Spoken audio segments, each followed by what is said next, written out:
Hi everyone, welcome back to my channel. This is gonna be my May wrap-up. I'm happy to announce that May treated me way better than April.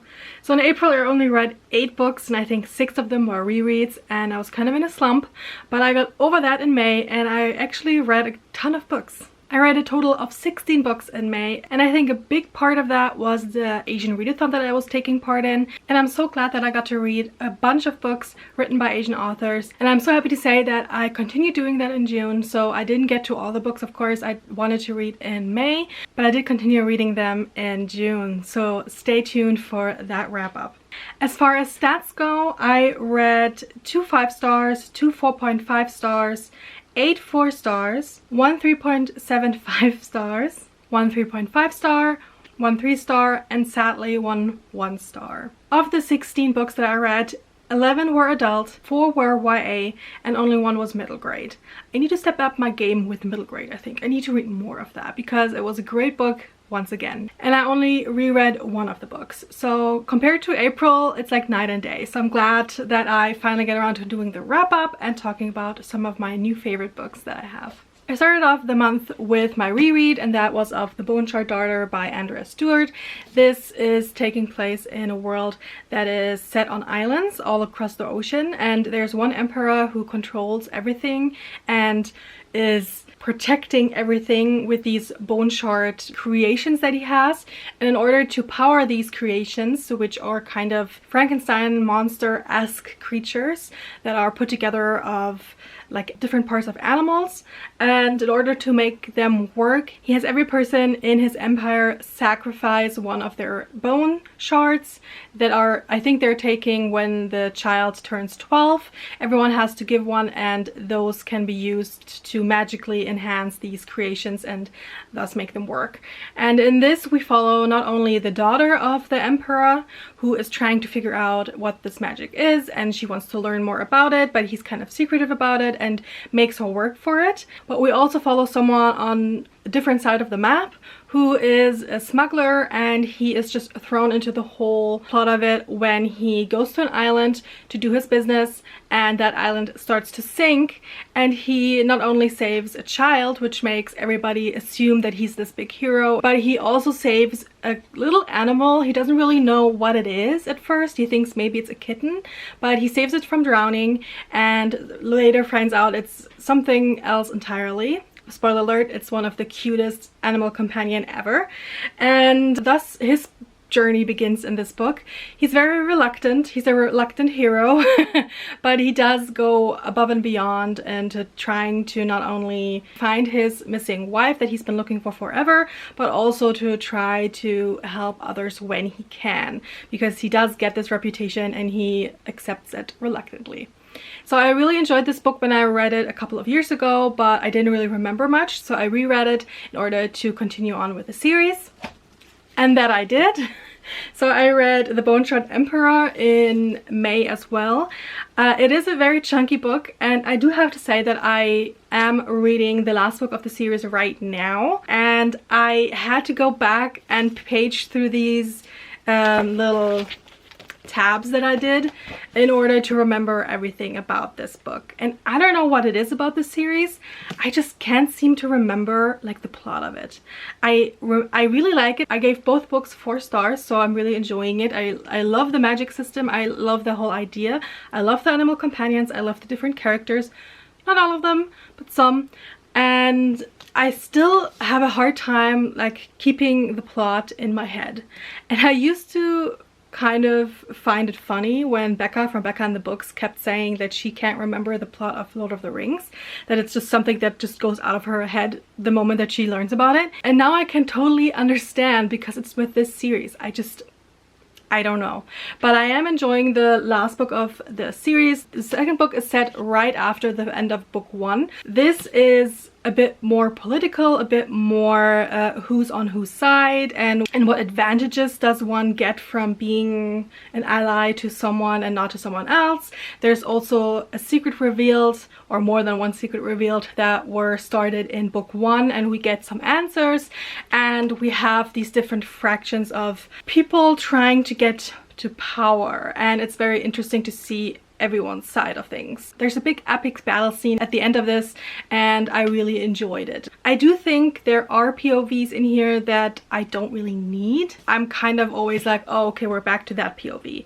And it's interesting because we have POVs that are first person and we have POVs that are third person, and I do enjoy the first person narrative a bit more than the others.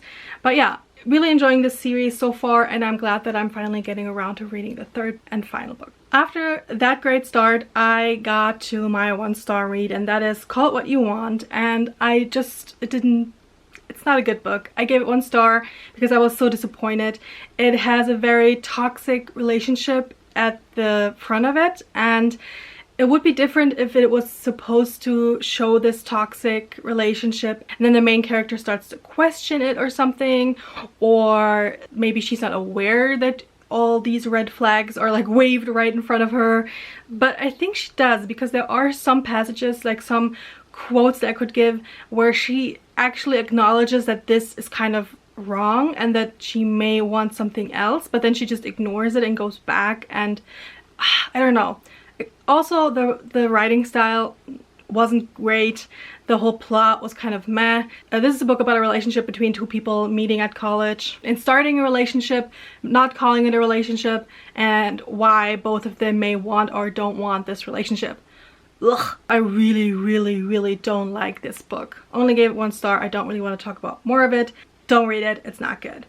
After that, I read Vengeance of the Pirate Queen, and that is by Trisha Levenseller, and that is a companion novel to the Daughter of the Pirate King series. This was wrapped up nicely, and I really enjoyed this series. Vengeance of the Pirate Queen takes place in the same universe with the same characters, the main characters being part of the crew of the main character of that one, and we follow their story. So I don't really remember a lot about these characters in particular from that series, so I wasn't really feeling attached to them in a way that I think you should when going into the series. So if you remember quite a bit about that series, or if you want to reread that one, or if you don't really just care and just want to go into it, that's fine. I gave this one 3.75. It is a very piratey heavy story. You don't really get a lot of the Pirate Queen in this one. She does take a back seat, but the Vengeance, who's actually a person, which is one of her best friends, she gets to be the main character. She gets an assignment from the Pirate Queen to go find a ship that went missing in a very particular part of the ocean. They don't really know what happened, and there are like crew members on that ship that they want to rescue. So the main character, she gets her own captaincy, she gets her own ship and her own crew, and then she goes and tries to find them, and then whatever happens on that ship is the story of this book. There's a love story. I wasn't really particularly interested in that one because it was kind of rough going for a while with that one, but I did like the main character. I enjoyed her view of things because she is a captain, but she is more like the assassin of the group, so she doesn't really like being with people, and I thought it was interesting to see her step up to her new role as a captain, being responsible for everyone, and I liked that whole theme of the book. Next, I read 5 Broken Blades by Mike Corland, and this is a new release. I'm so glad that I got it, read it, can review it. Who am I? So I gave this one 4 stars as well, and it started off basically as a 5-star, but I had to downgrade it a bit after some time had passed.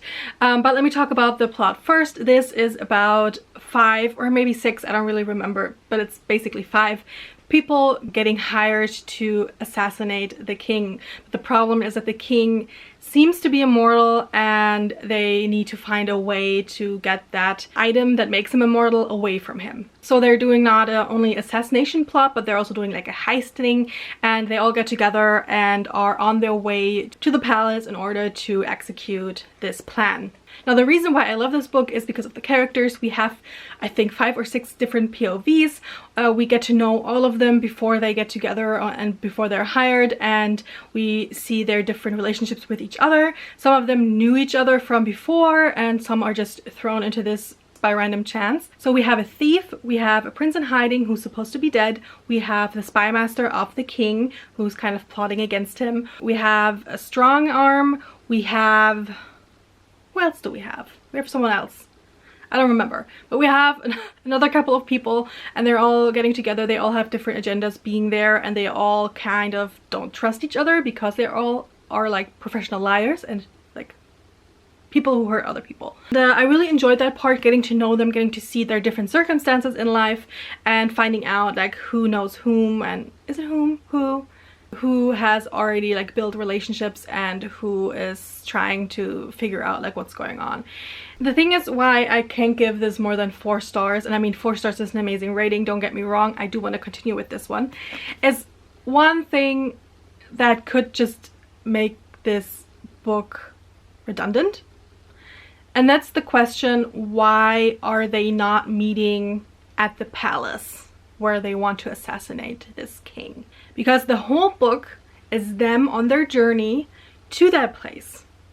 And if we like look at a map, we have all of these characters be at different points of the map in the beginning of the story, and they're all like meeting at a random place, the random city in the middle of the map, and then they're all traveling to said town, city where the king is. And I'm kind of like, why would you not just meet where you want to execute the plan? Why meet someone somewhere very random, if not for the plot being they have to get to know each other and they have to start to trust each other, and we want to get to know these characters as a reader. But for the characters, it doesn't really make any sense. So this whole book is just for the benefit of the reader, for the characters to get to know each other, and for some of their secrets to be spilled, not really for the plot. And so I thought for like at a certain point I was kind of like, okay, I need this to move forward, I need these people to get to the point, and that didn't really happen for me, but I still really enjoyed this and I can highly recommend it. One of the people in here is one of my new favorite characters that I read of this year, and you're gonna see me talking about that person in my mid-year freak out tag video that I'm gonna do, because I thought they were just so cute and adorable. So yeah, talking about that one in another video as well. I got an arc of The Fireborn Blade by Charlotte Bond, and I gave this one 3 stars. This is more like a novella. This is a shorter fantasy book, but I was intrigued just by the cover and by the idea of this female knight trying to kill a dragon, and there seems to be like a reason for her to have to go out and kill that dragon and to prove herself because of something that happened at court. And of course it's very misogynistic, like the reason behind it, and I just feel for her.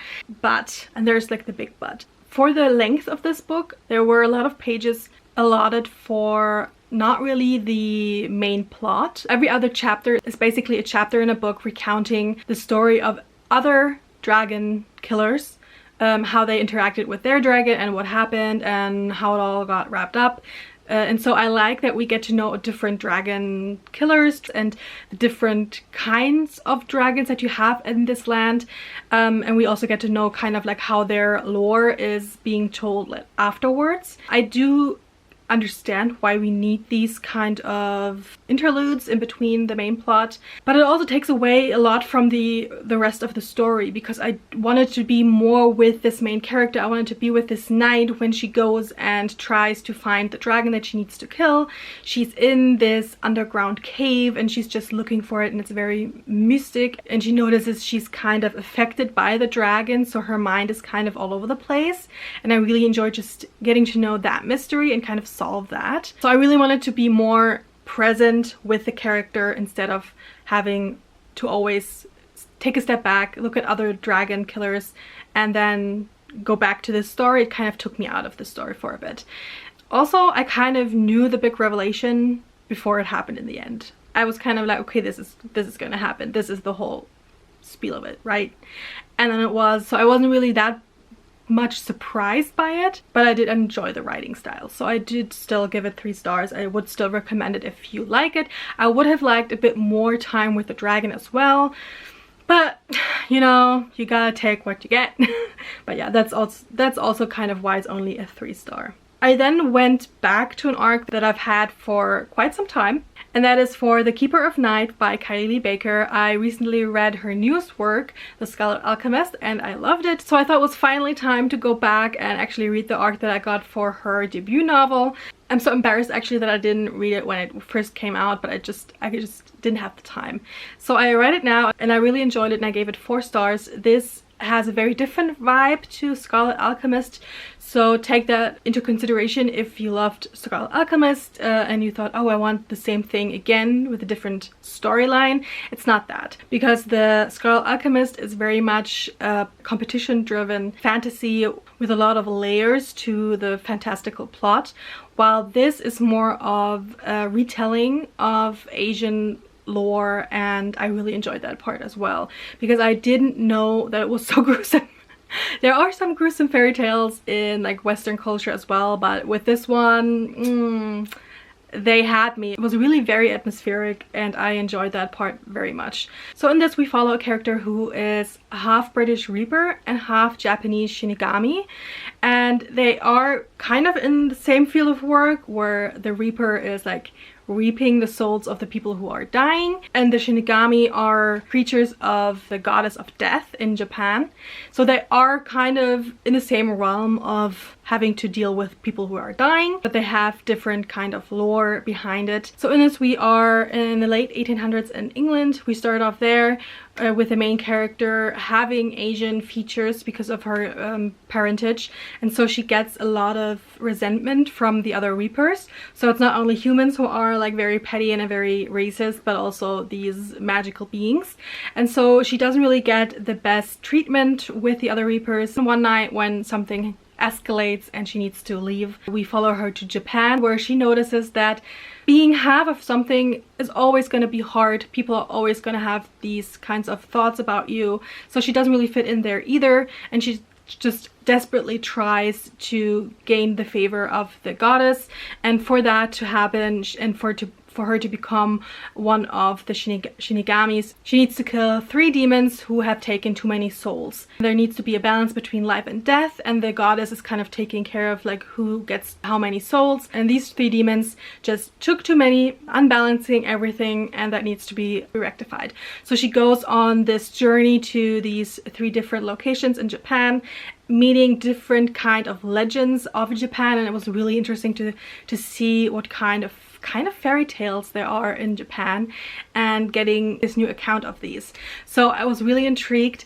I wasn't really the biggest fan of the ending and some of the decisions that the author made concerning her characters, especially the ones with a disability. So I do want to continue with the series, but I wasn't feeling like the tug to go and get to the sequel right away. Especially since I think the next one takes place a couple of years after. So there is like a time jump, and I don't feel like I need to go ahead and just get all the answers right now. Next up I have Little Fires Everywhere by Celeste Ng. This I've had for quite some time. I went to a reading of this author in 2018. And I got the book and I got it signed and personalized, so it was great meeting the author. And I read another book by her before then and I really enjoyed it. I really enjoyed this one as well. I gave it 4 stars, and we start off this book literally on fire.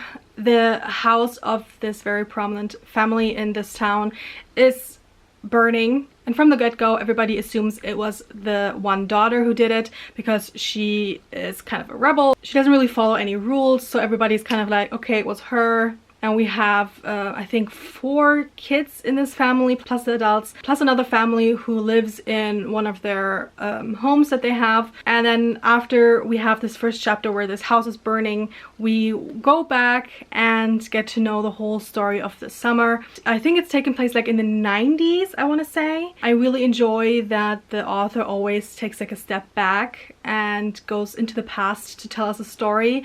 We have another book by her that is set in the 70s, but I just really enjoyed the little snippets of things that I recognize from the 90s and early 2000s, and how they are incorporated into the story. I always love the conversation about family and family dynamics in her books, and she just has a very beautiful writing style, so I can highly recommend If you have not read anything by this author yet, go check her out. Love her stories, and there's always like a mystery behind it, and it's always told very well.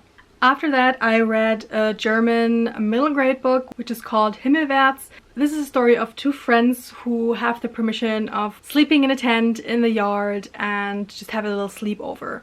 And what sounds very cute actually has a very sad story behind it, because one of their moms died recently and the girl actually wants to make contact with her through a machine that they put together. So there is like a mission behind this sleepover. Of course, the dad, who's still grieving, doesn't get to know about this plan, so there's also this kind of hush moment. It is so beautifully told. There are beautiful illustrations. I don't have it with me right now because I had the physical arc of it from the place where I work. We have this little book club in the store of children from age 8 to 16, and they get to read these arcs before they are released, and I'm just really glad that we got that one for them because it's such a beautiful story. I do plan on getting my own physical copy because it's just such a moving story, and I gave it 5 stars. It's one of my favorite books of the year, and I also listened to the audiobook, and that one was amazing as well. And right after, I read another 5-star, and that was Not My Problem by Kiera Smith. And again, this is one that I've had on my shelves for a couple of years, and I am glad that I finally got around to it. For some time I thought I was done with the YA, but I'm not. Turns out I just need the right kind of YA books, and with this one it just got me from the very first page. This is again one of my favorite books of the year so far. This follows Aideen, who is kind of like a rule breaker. At home there are different kinds of issues and problems that she would have to deal with, but she can't really, so she bottles all that up. And one day she is the witness of a meltdown of like the highest ranking student in school, like the valedictorian, who is taking everything way too seriously, who has way too many hobbies to please her parents. And when Maeve kind of loses it, Aideen is kind of like, what do you want me to do? You want me to like solve your problem? Should I just break your leg or something? And then Maeve goes, yeah, that's a good idea, do it, do it. And she kind of goes on and on until, like, frustrated, Aideen really pushes her down the stairs and Maeve gets hurt a little bit, and thus kind of her problem is solved because she can't do all these things that her parents like made her do. So she's like, great, you solved my problem. The problem now is that one boy actually witnessed all of this, and he's like, oh, you're so great, you solve problems now. And he just keeps on bringing people to Aideen for her to solve their problems. And she reluctantly agrees. She's like, oh my god, this guy again, okay, I'll help that person. And the way that she does it is that she actually takes payment in having a favor owed to her, and then uses that favor for the next problem that she needs to solve. So she doesn't really get anything out of it, she just keeps on helping people, and it kind of makes the round and everybody keeps coming to her to solve their problems. Sometimes it's a very like easy thing, like, I want to get to that party, I don't have a car, can you get me there? Sometimes a little bit more difficult, but it is a very humorous, a very light-hearted mission all in all. But we do have some of the more like darker secrets and darker parts of her problems at home that counterbalance all of that. I think this takes place in Ireland, so we have this Irish humor in it. It's always so interesting to see the difference if a book is set in the UK or in Ireland or even like in the US. The humor is just hits differently. And with this one, I just love her as a character. I love the way that she goes about this, and I can't believe it's taken me so long to read this book. Highly recommend, 5 stars. Next, I read a German arc that I got, and that was for Wir werden jung sein by Maxim Leo. And this is set in Germany in the near future, where they by accident created an antidote for aging, and it's actually making people younger. It was supposed to be a medicine for another ailment, and they noticed with the 4 people who took it over a year ago that they are now becoming younger, like biologically younger. I thought it was very well done with the implications not only for these characters, because we have like a young guy, maybe 19, who's now like starting with puberty again and all of that, and he just keeps getting younger. We have an Olympic Olympic swimmer who is now setting new records. We have a middle-aged woman who wanted to become pregnant but had problems, and now she's pregnant. But what happens if you keep getting younger? What happens with the fetus? And then we have an old man who was kind of set on dying and getting his affairs in orders, and now he gets younger and his sickness goes away, and like what happens now with everything. We follow those characters, but we also have this insight into the administrations, into legislation, and what would happen if you would make this thing, this antidote to aging, available to all. Would everybody get it? What would that mean for the population, for people getting children, like all of that. So I thought it was a very interesting view on it. It is kind of slice of life, so you don't really get a big explanation in the end or like a resolution, but I actually really enjoyed it and I gave it 4 stars. After that, I read 7 Faceless Saints by M.K. Lobb, and I really enjoyed this one as well. I gave it 4 stars. But this is another instance of the problem that I have with Bone Shaw Daughter, in that I don't really remember much of this, and it's only been like a month since I read this. I wanted to continue with the sequel in June, and I was kind of lost because I was like, what happened in the end? Like, what? So let me see, and I didn't annotate this one, so I'm kind of lost. Let me see if I can actually remember. So I don't really remember a lot of this plot, but I do remember that I liked it. Really sorry. So this is set in a fantastical world. They worship saints, and one of the saints is kind of blacked out. Nobody is allowed to worship them anymore because of something that happened in the past. But now it seems that there's some going on with that saint, and also there is a murderer loose in the city, and they kind of have to figure out who done it. Sorry, I don't remember anything more than that, and it's such a short book, and I did enjoy it, and I'm kind of like, why don't I remember more of it? Maybe I read it too quickly, or maybe it just wasn't that memorable. I do remember that, like, the big reveal in the end, I wasn't too surprised, and not because I'm such a good detective or anything. I did feel like the writing led you to that conclusion before the characters got there. So kind of when they went like, oh my god, this is happening, you as a reader were kind of like, yeah, of course, that's where all of this led to. I did find it very atmospheric, I remember that much, and I do want to continue with this one. I would probably have to go back and just page through it and be like, ah, okay, right, this is happening. But yeah, can't really tell you too much about it, except it's good, I guess. I think I remember. Go check it out, maybe. Next I read Alex E. Harrow's Starling House. It took me a while to get into this one because at the beginning I wasn't sure if it was something that I would enjoy. It is sold very as like a gothic kind of story, and it does feel like that in the beginning. So we're in a desolate little town in the middle of nowhere, and we have a main character whose name is Opal. And Opal lives in a motel with her brother. They just get by. There isn't really a big bright future ahead of them, except that her brother, Opal's brother, is very gifted, and so she wants him to have a better future after he finishes high school, and so she tries to get a good job in order to help him get ahead in life. And the only job that she is now able to get is at Starling House, which has a very weird reputation. The person who built the house was a very reclusive author. They wrote like one book that is very well known, but then they kind of disappeared, and then people started showing up, being related and getting to own the house and live in the house, and now there's like only one person left living in the house, a young guy same age as Opal, but he's very weird. He's also very reclusive. There seems to be some going-ons in the house that are very creepy, and she reluctantly accepts to work in the house as like cleaning up and looking after the house and so on, just to get some money, like good money, for her brother. So it took a while for this to get going. I feel like the introduction into the story took a while, and so I wasn't really hooked by then, but I did enjoy the whole plot that took place in the house, because I think the house is one of my favorite characters that I've read this year.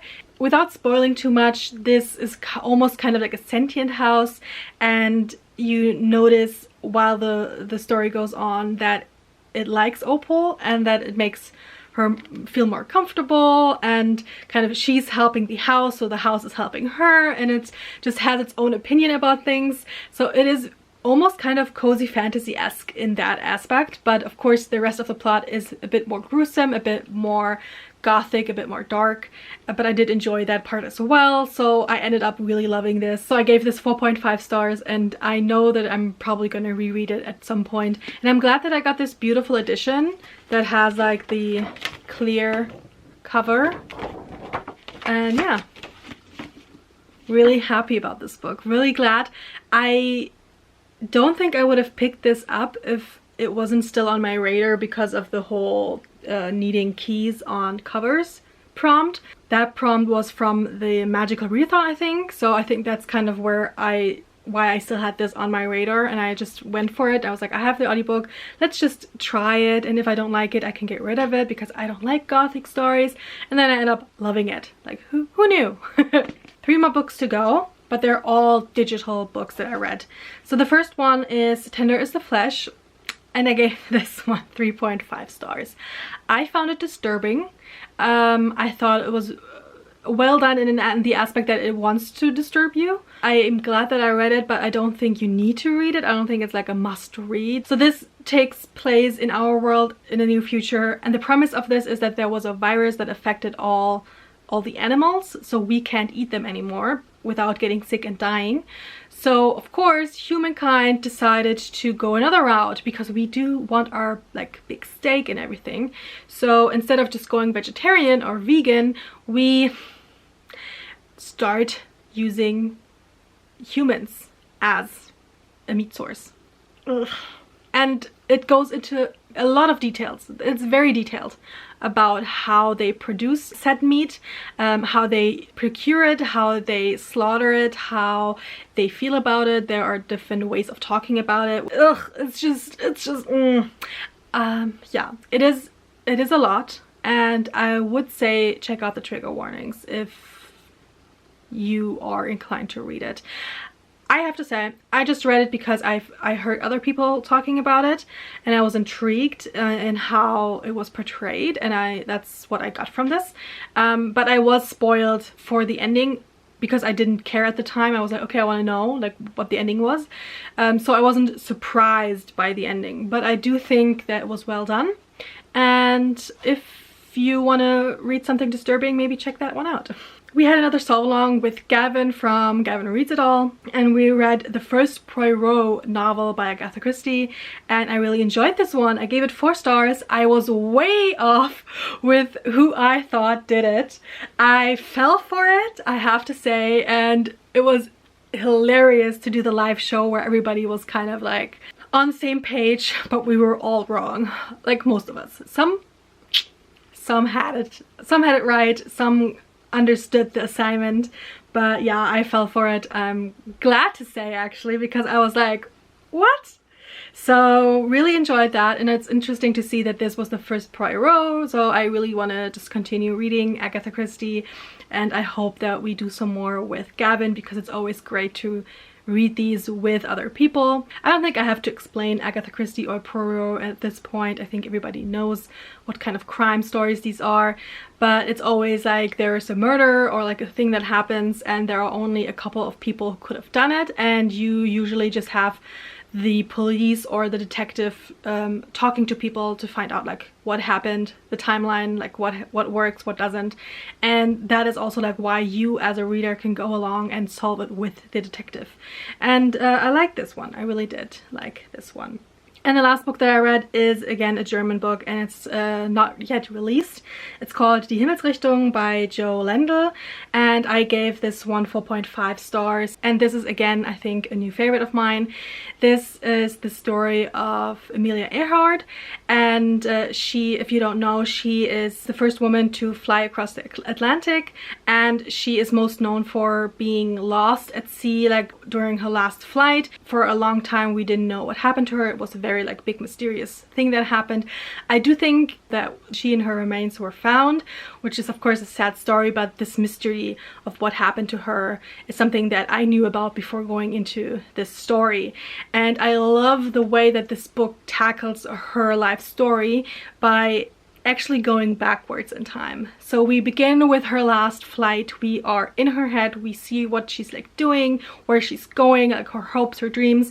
And then we go back a couple of years, and then again a couple of years, and then again. So over time in this book, we get to know different periods of her time. We have already heard about her accomplishments, and then we go back and have other people be dismissive of her because she's a woman, or because they don't believe that she can actually do what she's planning to do, the way that she goes about it, that she needs to get her own confidence into doing these missions. And it was so interesting not only to see her character, but also the place that women had in society, that female pilots had in that society, the whole aspect of flying and who had done it at that point, and what it meant for society in the whole, as a whole. I just love that. And like I said, the way of telling the story backwards was such an amazing thing, because I think I wouldn't have enjoyed it as much starting at her birth and just going until the last bit of her life. And this way around, I ate it up. I loved it. I can highly recommend you read it if you read German and you're into that kind of stuff. So that's it. Those are the books that I read in May. Let me know down in the comments what was your favorite book of the month and how your June reading is going. I will probably do a wrap up for June very soon, because I do have something happening in the beginning of July, and so I really want to pre-record it, hopefully, like pre-film it, and then I hope that I do remember all of the plots. But yeah, let me know if you've read any of these books, or if you're hoping to read them in the future. If you like this video, I hope you will give it a thumbs up and subscribe if you haven't already for more content coming your way. I have so many plans. And until next time, I hope you have all the great reads. Bye!